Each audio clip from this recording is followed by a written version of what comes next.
What's up, everybody? Welcome back to another episode of A Thinking Man's Podcast. If you're viewing now on YouTube, please subscribe to the Muscle Media Network channel. Like the video, leave us a comment, share it with a friend, ring the bell so that you're notified every time we drop a new video. As always, this episode is brought to you by Kodiak Bodybuilding Apparel, Train Hard, Die Strong. Thanks to Chris Cirillo for supporting the channel, supporting us.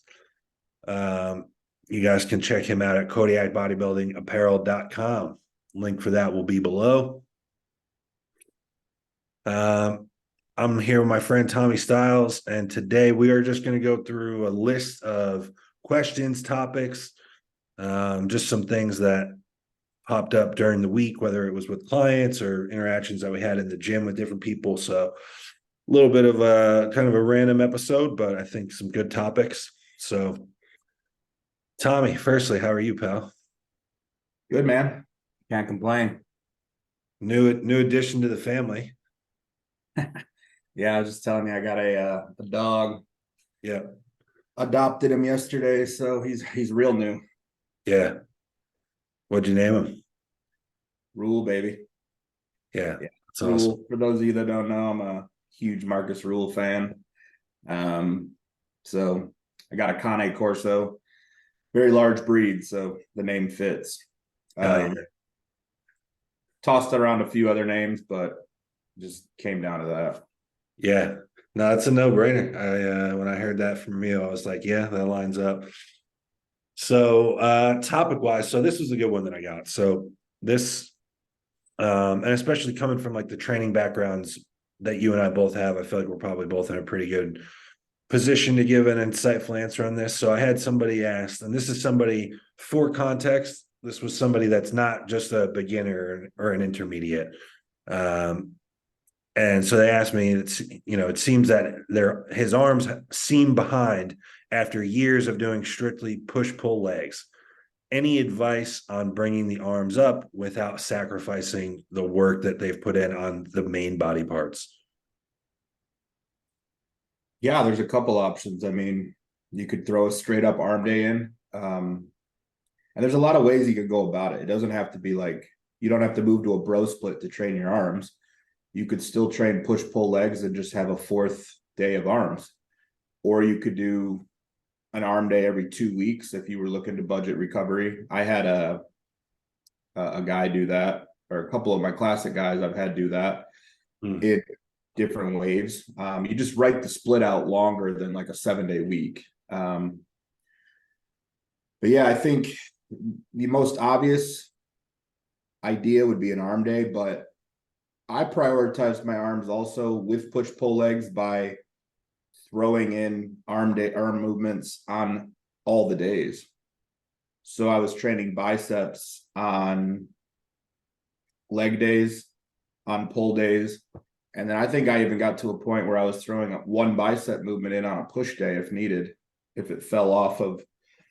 So I feel like the biceps, you could train them, low volume, high frequency. That's an option to see if you grow from that. Yeah. Same thing with triceps. You can throw a set of triceps in on a leg day or on a pull day. There's no rules when it comes to, what you pair. So a few different options there. I would probably opt to go with something where I kept a push-pull legs template, but I had that option to do an arm day every 2 weeks.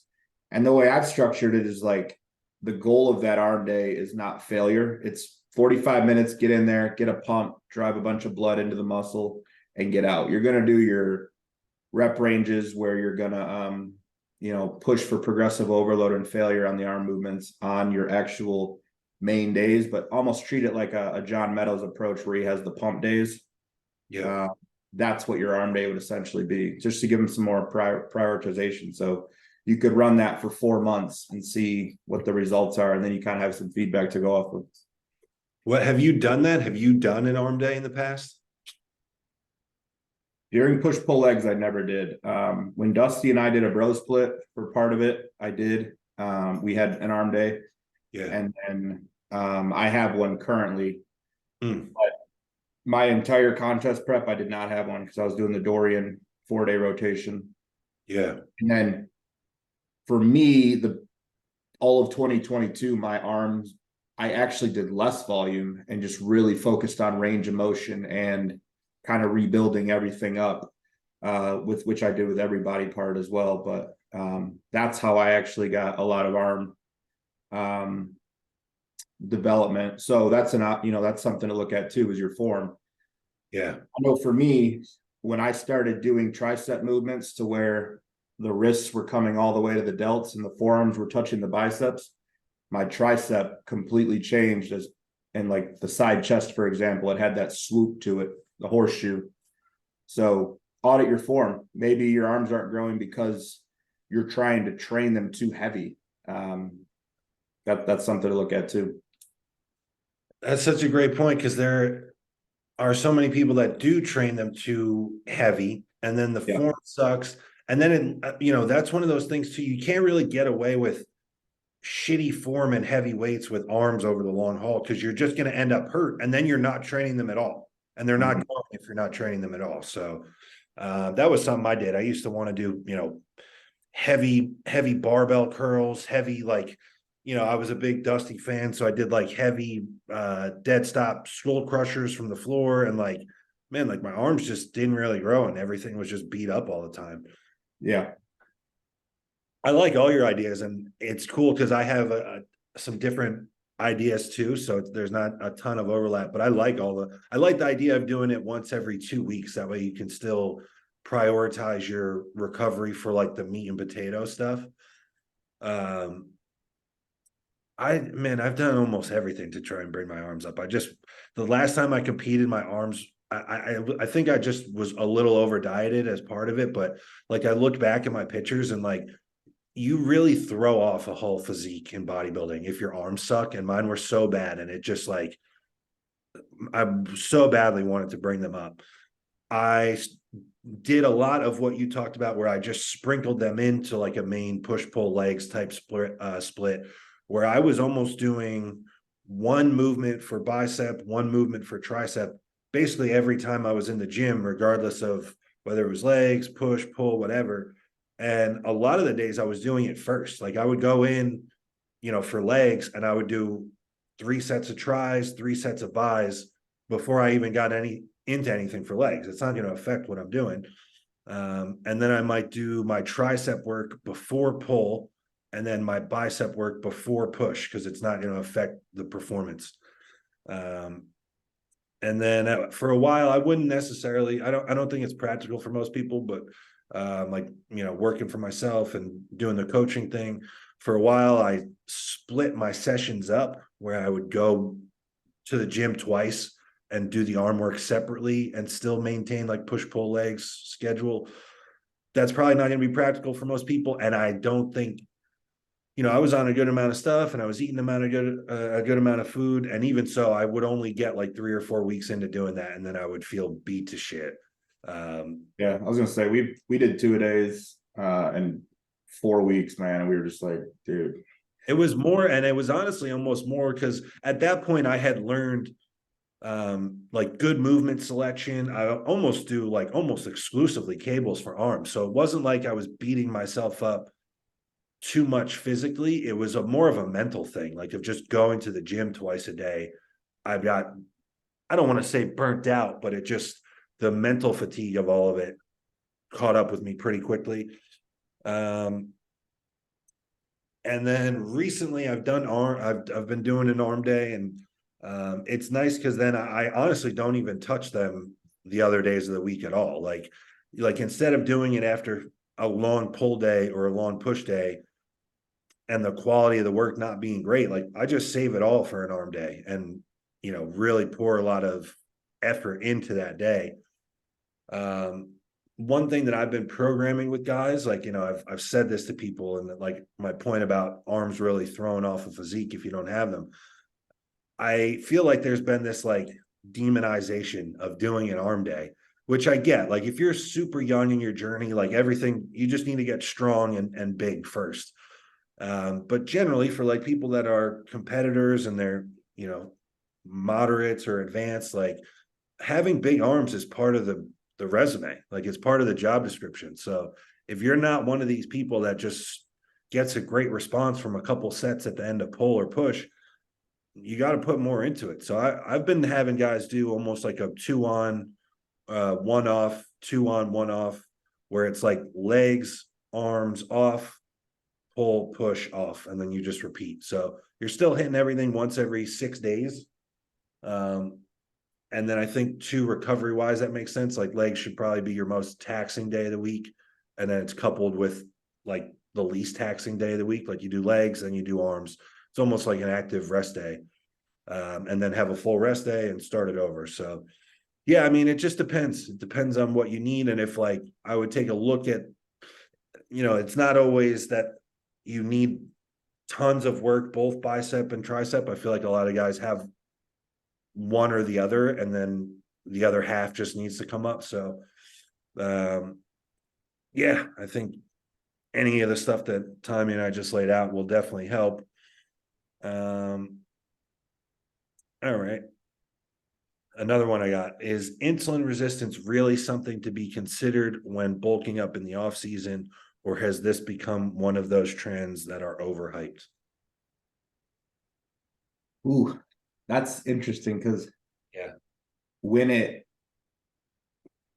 it's definitely a trend that's overhyped in some regard. And it's, if you're somebody who doesn't give insulin resistance respect, you're someone who will become insulin resistant, and you will look it too. So again, context is king. I feel like with a structured plan, it's probably a lot harder than people think to develop insulin resistance, provided you're not eating a bunch of garbage off the plan, and you're recovering as you should be, you know what I mean? But if you're someone that's just a dumpster when it comes to you can put away a lot of food and you're doing that, and you're not taking any regard to what you're putting in your body or the amounts, yeah, you'll end up insulin resistant. I've seen it in guys, even some of my guys that I push and they stayed clean. Like I've seen A1Cs creeping up past the point where I like to see them. But if I were to like not have pulled them back at that point, we absolutely could have been pre-diabetic within 2-3 months. You know what I mean? So in the social media era and the drive to put out content by everyone, I do feel it's made people probably afraid to grow, because we treat getting fat like it's like a terminal condition. Like you can't just work it off. And it, obviously the goal isn't to get fat, but I know you and I talk all the time about like, we want to be huge. So I have zero fear of getting too fat. Like I know I'm going to put on fat. That's part of the process. But to me, if you get too fat, it's your fault, not even your coach. Like it's everything involved. It comes down to you. yeah, that's such a great point about it just not being like terminal. Like it's not permanent. Like this is like probably the most temporary phase of being a bodybuilder is having too much body fat. Like if you don't have enough muscle, that's going to be a longer fix. That's going to take way more time to fix. If you just have too much body fat, like man, you dedicate yourself for 6 or 8 weeks and you're going I was saying 8 weeks, drop the you're hammer. talking like bodybuilding fat and not like American lifestyle 40% body fat.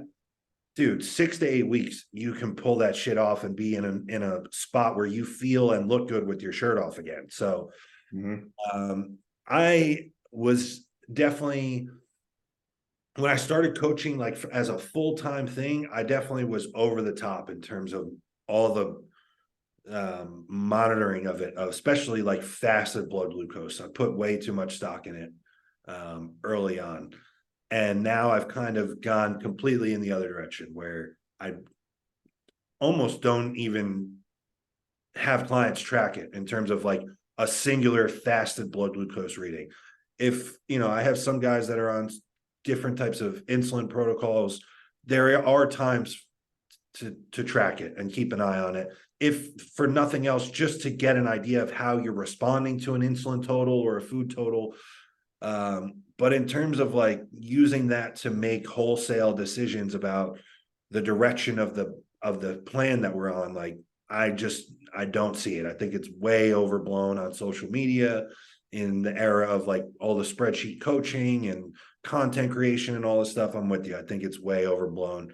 Like you said, A1C is really the number that we need to be keeping an eye on. But even so, like, yes, you want to keep an eye on how high that gets, and you don't want to be pre-diabetic, but also I've seen and had clients or myself get higher than than what you would love to have, and still not really showcase any signs of it other than the blood work report itself. Like, people have continued to progress, recover. They don't look overly inflamed. It's not like all of a sudden they just start getting fat or not responding to food. And I don't think that that's anything like, man, if the goal, again, context is king, right? You said it earlier. If you have like a lot of muscle to put on, I wouldn't be in a rush to start dieting or be quick to pull things back again. Like I did this long off season. It'll be, the next time I compete, it'll be 3 years since the last time I competed. Like, I only had to pull back 2 different times in basically a 3-year off season.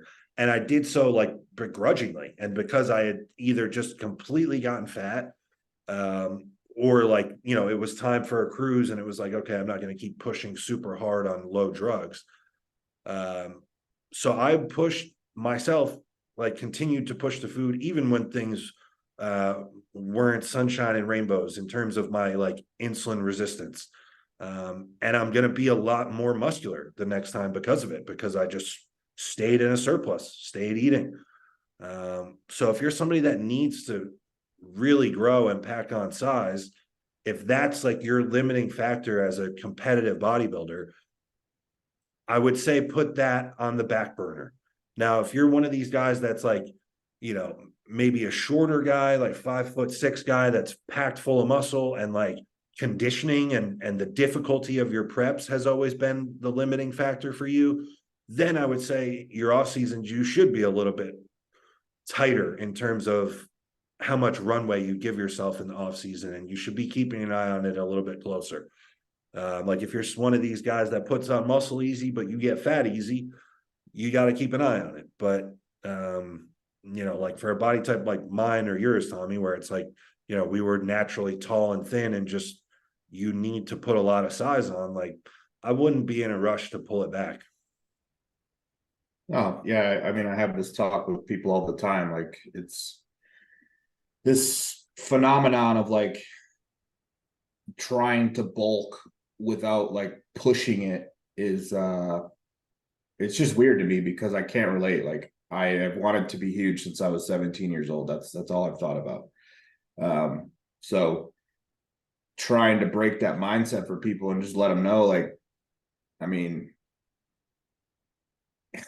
what's the worst that's going to happen? You're going to get to like 20% body fat. Like I mean, you're going to know, you're not going to let yourself go morbidly obese and then be like, oh, I got too fat. Like, you're going to have some common sense at some point, or someone's going to be like, hey, you're going a little too, you'll figure it out. And there's just this fear of like, and there's just this lack of knowledge of body fat in general by most people. And also a lot of people don't understand their body weight relative to the amount of actual muscle they're carrying. And we see that with guys that get really heavy. And I had to learn this the hard way about myself too. Like, you're going to realize how much muscle you don't have when you see what your true stage weight is peeled. Yeah. It's not going to look like it did when you were full blown off season peak flexing in the, doing a most muscular post workout. It won't look like that. So I think you just got to spend time doing it. But the best way is just to have a coach who's walked the walk and has pushed and added muscle over their career, who knows how to put on size on themselves and people. Yeah. Yeah. I mean, like you said, like, and I think too, people, it gets uncomfortable being like much heavier than you've ever been, both in terms of like physical discomfort, like we've talked about it, like just like feeling uncomfortable in your body, whether it's your joints or you're exhausted all the time, just moving around, like whatever.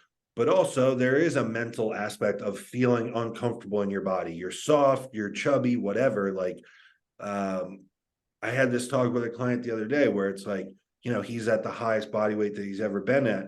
And to my objective eye, I only see him once a week in his check-in photos. I'm like, dude, you're in a fine spot. Like, you're not anywhere close to like excessively fat for an off-season bodybuilder. And it's like, it's part of the feedback is like, I feel fat. And it's like, okay, but this is just how you feel. Like, this is your own internal perspective about what your body, how your body looks right now. Like, in order to be way bigger, you have to just walk around way heavier. Like, I think back about my earlier days in bodybuilding, and like, there's several off seasons that I had that I just didn't surpass my previous off season high.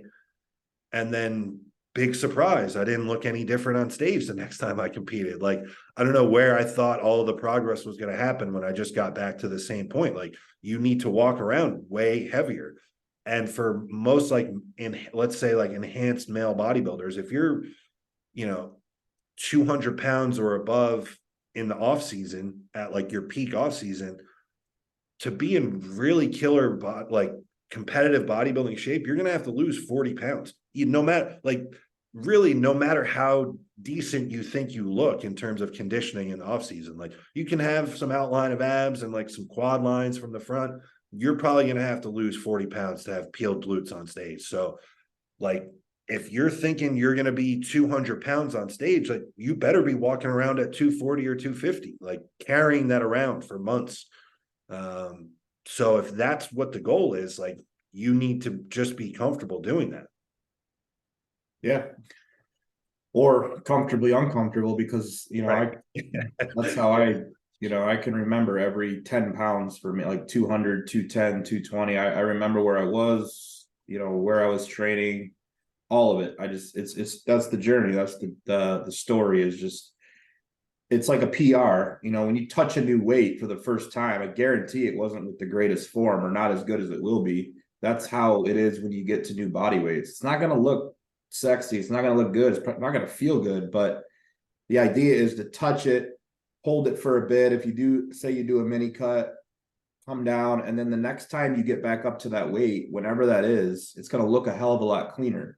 And that's what I've learned a lot about in myself this year. And that's what I've been able to show my guys a lot, is like, hey, look at, go in your, because I know you have all your pictures. Look at yourself at 225 when we touched it. And now let's look at 225 now, where we're at, 4 months, 5 months, 6 months later. It looks a hell of a lot different, a lot cleaner, a lot leaner. So rinse, wash, repeat. You made a great point a couple of weeks ago about something too. Like, let's say you are somebody that just needs to put on a good bit of size. And let's say you're on a timeline. You want to compete within 18 months or 12 months or something.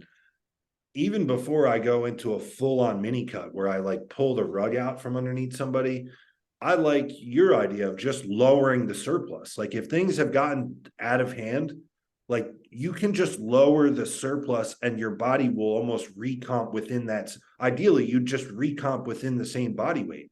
And that first time you touched it, first time you get to 230, you see that it's a little soft or a little softer than you'd like. Reduce the surplus a little bit. Maybe you put in some more steps. You're more on top of your steps. Maybe you're more on top of some cardio.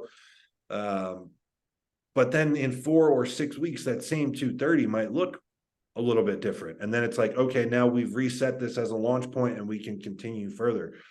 So that's another way of doing it too. All right.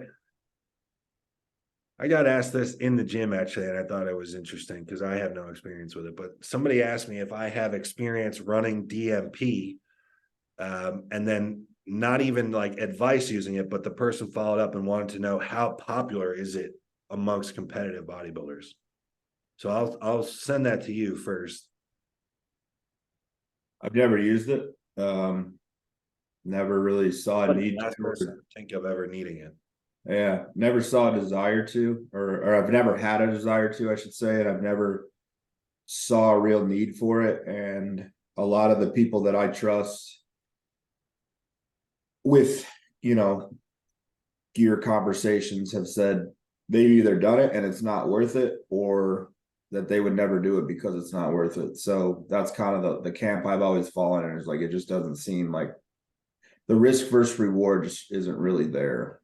So I don't have too much knowledge on it. I've never bothered to really learn about it because I've never done it. So it's not something I'm ever going to tell someone to do. And then when it comes to sourcing, I wouldn't trust 90% of the places that you could get it, or whoever you could get it through. So I just think we have plenty of good options when we talk fat burners. I just don't think it's necessary. I don't think anybody's that stubborn with body fat to where they need DMP. Man, you're so right. We're already like, if we're talking about somebody that's like at a decent level in terms of enhanced competitive bodybuilding, like, we're already taking so many drugs. Like, why in the world do you need more? Like, why in the world do you need more? You're starving yourself. You're probably killing yourself with cardio and training. And we're on possibly thyroid, clenbuterol, all this other stuff. Like, man, if you can't get in shape with that, like, bodybuilding is probably just not for you. In terms of DMP, I have never used it myself, and same thing, I'll never recommend it to anybody. I don't know, intricate details about it. One of the main things that I do know about it was the big turnoff for me, though, where it's like one of the few things that you take it wrong or misdose it or get a bad source, like, you can take it one time and it can kill you on the spot, where it basically just cooks you from the inside out. And there's nothing you can do. Like, I've heard a story about a guy that took too much. The source was inaccurate with how they labeled it, whatever. And he knew something was wrong and immediately just went right to the hospital.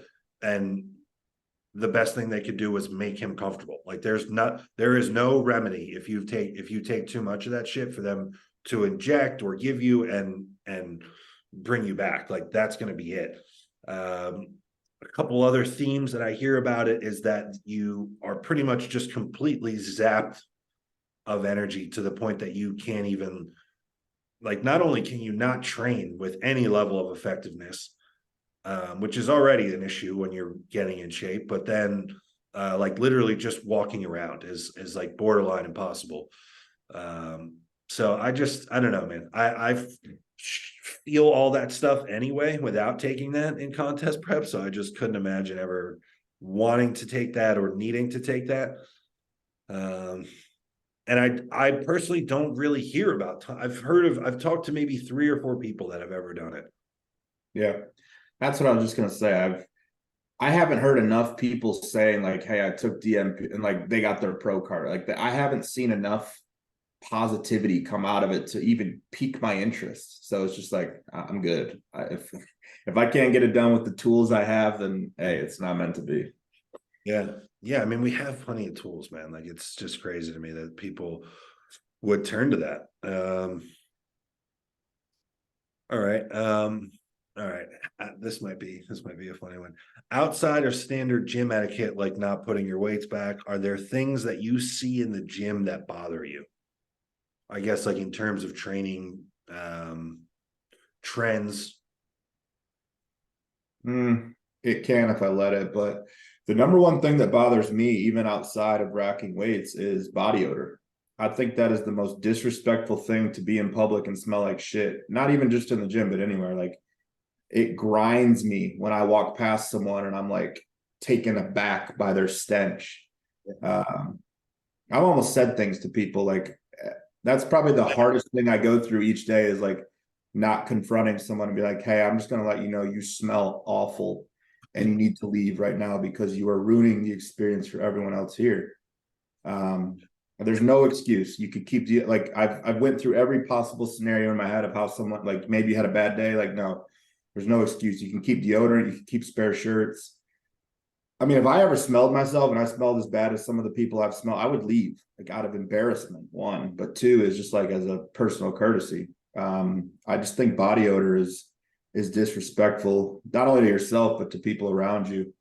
And I've never quite understood it, because I'm not like I don't go out of my, like, I have a very basic body wash protocol. I have a very basic, I just use fabric softener, Tide Sport, and some OxyClean shit, but it's not hard to not smell horrible. You know what I mean? Like, I just don't get it. So that's that. Like, clearly you can see how passionate I am. That one fucking grinds No, me. it's a great one. Like it's taken so much negligence to get to that point. And it is, that was a good word for it. It's offensive. Like I have little to no sense of smell. Like they're like some of the most heinous smells known to man. I can walk right past and not flinch. And so when someone stinks in the gym, dude, like to where and I'm not getting overly close to anyone in the gym. So if I can smell you, like something is up, something is not okay here. Yeah, that's one. I think in terms of like, racking your weights, we've done rants about that. That bothers me on a daily basis, and I just can't help myself. I told myself the other day, I'm like, I am going to ignore these people and I am going to let them leave their weights on the machines. I am not going to use a ounce of my energy to go tell someone else that they need to rack their weights. I had this talk with myself on the way to the gym, and I watched this skinny fucking dork the other day in the gym put 4 plates aside on a hammer strength row and use every fiber in his body to move it incorrectly, and then just confidently pack up his bag and walk away. And I just couldn't help myself. I mean, with that many plates, that's warranted. Well, Something dude, like a 10, I'm just like, whatever. But yeah, yeah, and it's like, dude, like no one, the biggest guy in the gym is not correctly doing that. Like, no. if it's 3 plates on a leg press, like I'm still not happy about it and it shouldn't be, but like this was so egregious that I just had to, I went over and grabbed it, like put my hand on the kid's shoulder. I said, hey man, if you're going to put that many plates on something, you need to go put them back. And he's like, oh, okay. Like half the time these kids are like surprised that someone would say something to them. But things that bother me in the gym, I think when I am just floored by how often I see this.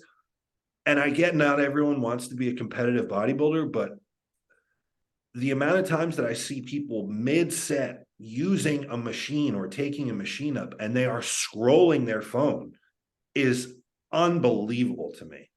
Like, I just feel like then, especially because there's times I'm waiting on a machine and I'm not going to be rude. I really try to be as polite as I can. I know how I look. And so I try to do everything I can to dispel any of the cliches or the stereotypes about how I might look. But like when you see somebody waiting for something and you're just wasting both of our time by scrolling as you do like this mindless set of leg extensions or something, like it's just crazy to me. Like you're just wasting your time and you're now forcing me to waste my time as well. Yeah.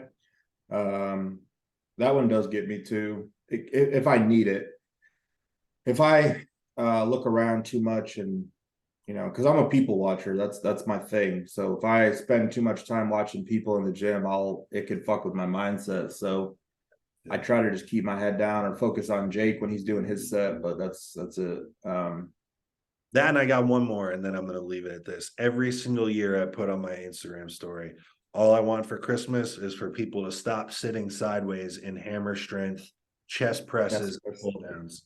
I don't get it. I don't get it. The chest one really makes zero because there's no scientist in the world that could give you, or a body mechanic, biomechanic guy in the world that could say that like it works this, like there's no benefit to training your chest in that position like this. Bro, they converge anyway. Like these hammer strength pieces converge. They do that for you. If what they're going off is the feeling of this on the internet, Yeah. you could just sit there. Like I could push on your hand. That's right. You're getting a pump. I said something to somebody a couple of years ago. There was a kid that had a 10-pound plate on each side doing this. And I went up to him and this is me at probably, I don't know, I'm 5'11" and I was probably 250. And this is a kid that's 160 pounds soaking wet. And I went up to him and I wasn't a dickhead about it. I purposely went about it, like tried to just be polite and logical about it. And I went up to him and I said, hey man, I think you'd be a lot better off just sitting in the machine properly and like putting some weight on there that's going to really challenge you. Like, do you think that 10 pounds is going to grow a big chest? And this kid like went off on me and was like, you don't need to tell me, like, when I can isolate a muscle and feel it, that's when the hypertrophy is going to be best. Like when I can get a maximum contract. And I just sat there and just smiled the whole time he talked. And I said, okay, good luck with that. And it's like, Yeah, they're so confident about it. that's cult-like. You can't even find a way. There's no purchase point to even enter that conversation. So you're just like, Yeah. goodbye. Yeah. Yeah. Good for you, buddy. Yeah. That's all I got really. I mean, I could have a field day at my gym just because of the demographic, but I've noticed a lot of like this is really gonna make me sound old. Horseplay. Kind of like how I used to act in the mall when I was younger, like high school, Yeah. early late teens. Yeah, like it's a field trip to the gym. Yeah, just like joking around with my buddy, pushing him, have like maybe fucking hitting him in the dick or Shadow something. boxing. Yeah. Playing that fucking, smacking each other in the balls game that we all did as young adolescents for whatever reason. But I see that going on around me and I'm like, motherfuckers, I'm trying to train. Like you guys are fucking with me right now. And then I, correct myself based off that mindset. But when I see that going on around me in packs, because a lot of the kids at my gym come in like posses and backpacks and the whole entourage, it can throw off my focus if I let it. But it is what it is. It's part of like, I'm glad that the owner of the gym is making good money, and he's built a great place for me to train. So I just try to lead by example. I think in general, what you and I are both getting at is the number one thing that bothers us is just disrespect, because a gym is a great place for everyone, but it takes a community effort to keep it that way. Rack your weights. Don't smell like shit. I don't want to go anywhere where someone smells bad, like nowhere. It's like don't disrespect the gym and the people around you, and have some fucking self-awareness. Like you're not the main character here. If you just don't little know the shit too. gym, like don't act like it. Like they at our gym, and I have several gyms I've been in, they leave an extra toilet paper roll on top of the toilet paper holster. If one runs out, any human can replace it. I get it. We don't work there, but it's just like, oh, I'm going to spend the 15 extra seconds to put this on for them. So the next guy that comes into this toilet, it doesn't create a situation to where the toilet paper falls on the ground or it fucking disappears or somebody takes it. Like, Or it ends up in the toilet. Like, leave the best line I could give people is to leave wherever you're going better than where you found it. I mean, I think we learned that in grade school. yeah.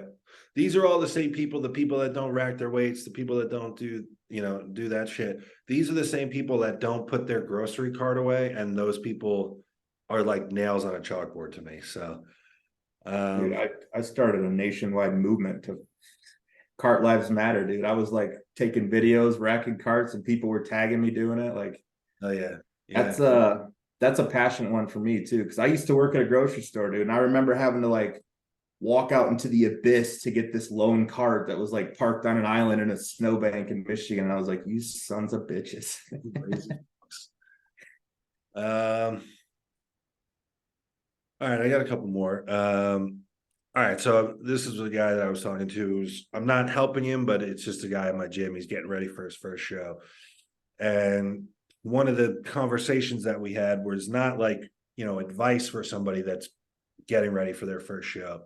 But he asked me, so I'll ask you, what lessons did you take from your first show when you look back at it?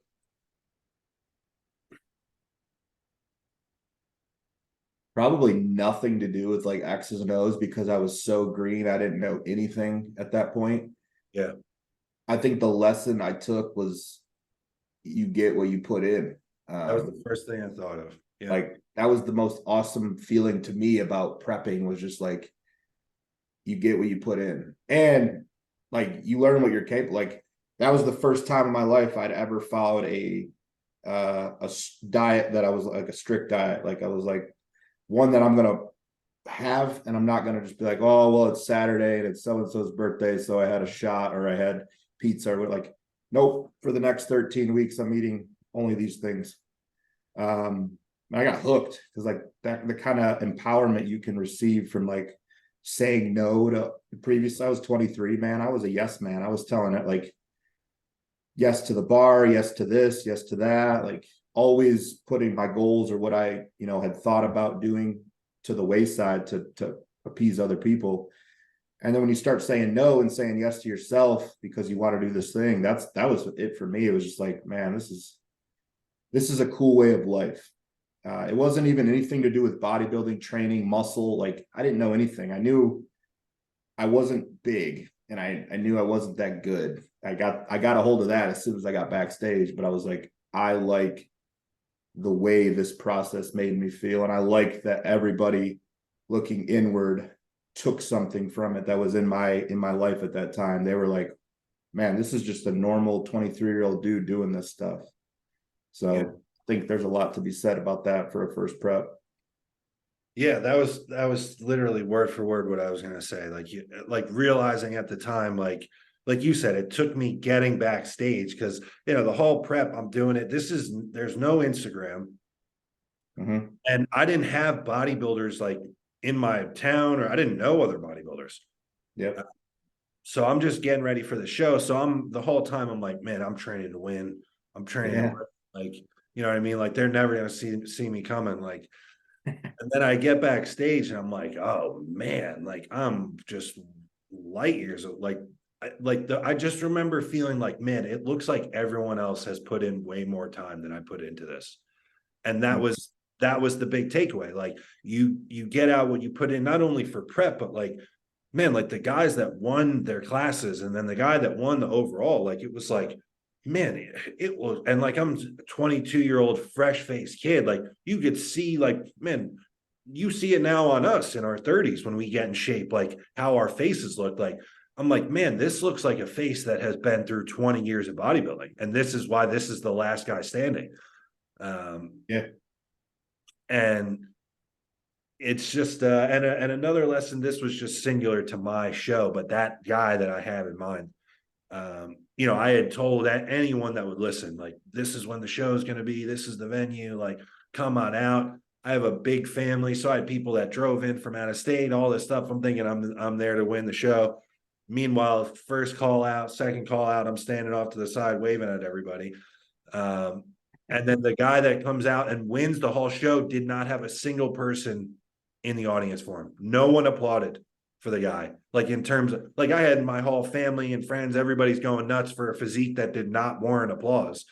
And then meanwhile, this guy comes out and he looked insane. I'm positive that the guy went on to be like an open, maybe not one that we knew, but I'm sure he won an open pro card.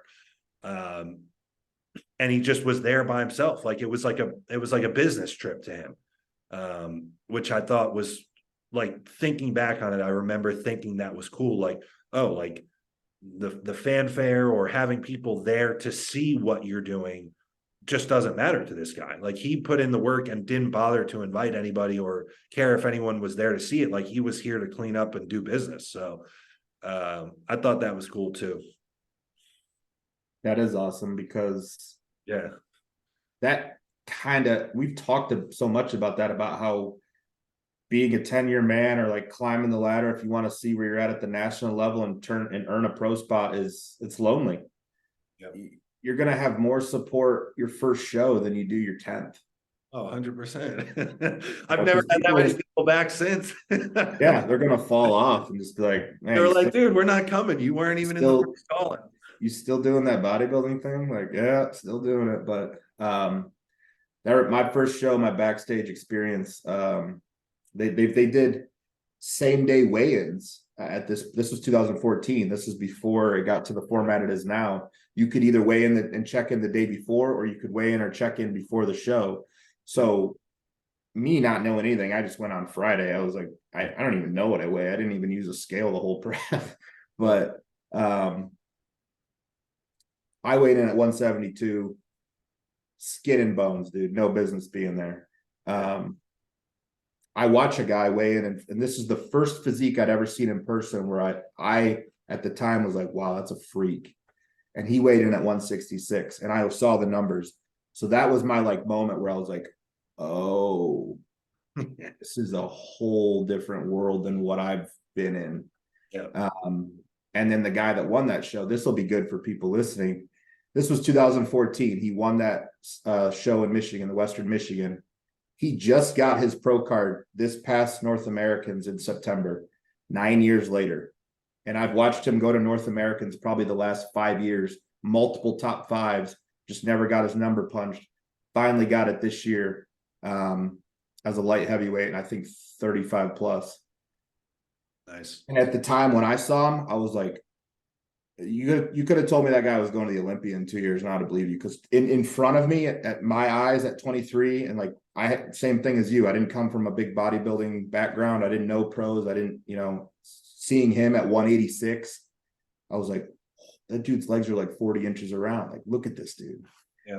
And then it come to find out it took him 9 more years to turn pro. And he didn't take a break. He kept trying every single year.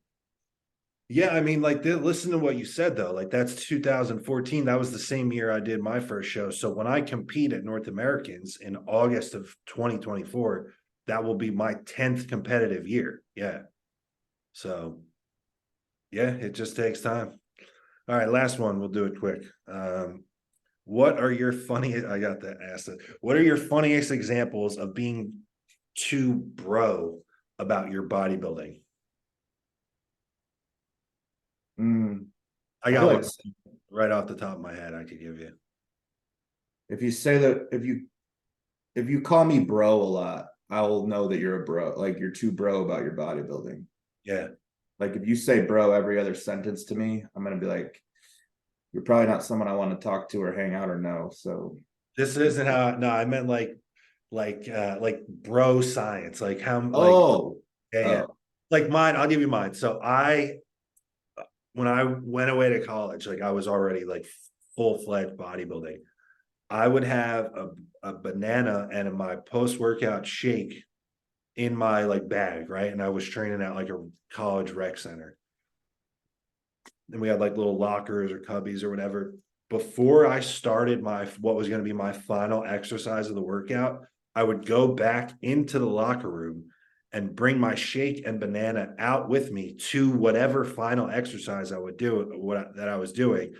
And the moment I finished my final set of the day, I was putting down the shake and the banana. Like I was trying to completely minimize the time between the time I finished my workout and the time that I got my post-workout shake and banana in.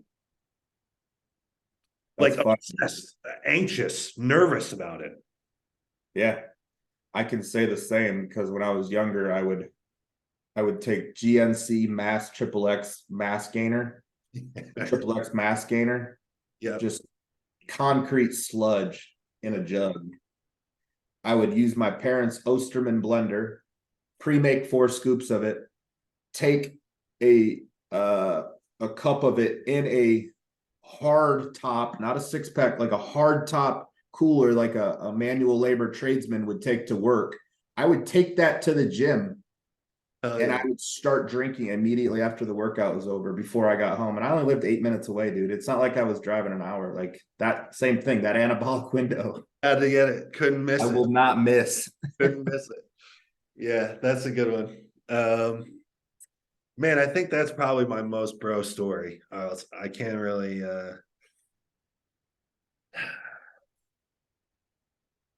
I had a contest prep that I ate chicken and rice 6 meals a day for 16 weeks. That's intense. I did. That's intense. I did tilapia 5 times a day, with just as part of a keto approach for like 9 weeks. Yeah. Tilapia and cashews. Must have stunk too. I know you don't like it, but you probably stunk. Yeah, I probably did. My apartment did. Yeah. Oh man. And I don't think I've eaten tilapia maybe once since. That was that 2014 prep. I was like, no, I can't do it. That's why I felt so much empowerment, because I was like, people were watching me just eat tilapia in containers, just like, oh, 6 ounces of tilapia. Yeah. That's funny that you said that, actually, like people are watching it, because that prep that I did, that was my second prep. I'm 23. I just graduated college, and I was part of like a like recruiting class to work for Merrill Lynch, right? So like, me and 15 other freshly graduated college kids get hired, and we're all part of the, like an onboarding class. And so as part of like one of these like icebreaker things, right? Like we all would sit in this room, and like we would go around and tell everybody what we had for lunch, and then everybody had a little witty little thing to add to it. And like I was just like starving and fucking pissed, and the last thing I wanted to do was an icebreaker where I told everyone what I ate every day. So everyone would have something to say. Oh, I went over to Johnny Subs, and I was flirting with the girl in there, and yada yada. And then it would come around to me, and every single day I would just say, once again, chicken and rice. And then the next person would go, like, no additional analysis about it. And like at a certain point, I started to feel like a level of pride about it, because everyone in this training class, they were like, dude, like you're insane. Like every day, all the time, it's just chicken and rice. I'm like, chicken and rice. This is what I do. Yeah. To others, it's just like, yeah, autism. Yeah. Who is this guy? Yeah. Yeah, pretty much. Oh, Man, shit. I remember dry scooping amino, like branch chain aminos, like by the hour when I was a firefighter. If we had like training drills and I couldn't eat food, and I was like worried about muscle breakdown, so I would just like, we get a quick break, I would just dry scoop some aminos, chug some water, and like in my head that was preventing me from wasting muscle while I had to like be training to do my job as a firefighter. That's how much I cared more about bodybuilding and muscle than I did like actual getting good at that career. It was just like, I can't have a meal for 4 hours. Nope. I'm dry scooping aminos. That's funny. Now that you say that, I would have never thought of this, remember this on my own, but now that you say that, I remember I got on an amino kick as well, where I would order like the Optimum Nutrition. It was like, I remember it was like amino 222 was the formula, and there were the giant fucking horse pills, and like one serving was like 4 of these motherfuckers. And I was convinced that, after reading the science myself and doing all my own research, I'm like, you know what? This is going to be game changing. Like no one has thought of this. I haven't seen anyone talk about this. I'm going to eat my 6 meals, but in between the meals, I'm going to do the aminos. And it's going to be like I'm eating 12 meals. I'm getting 12 protein servings, and I'm just going to blow up. And so I spent like money that I didn't have to make sure that I had these amino tablets. And needless to say, it didn't turn me into Ronnie Coleman. No, sadly, like Yeah. you start learning that to gain muscle, it really is just meat and rice and time. Time. That's it. All that other shit is just, it seems sexy. It's a good distraction. Yeah. But all right, man, that's all I got. I think this was a good one.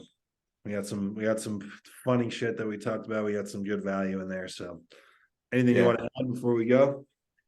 No, if you guys listen and have any bro shit that you've done, what's your most bro moment? Drop it in the comments below, or anything else we talked about. Just get some conversations going, or share it in the Facebook group. Yep. And otherwise, thanks for following along. And until next time, everybody, we are out.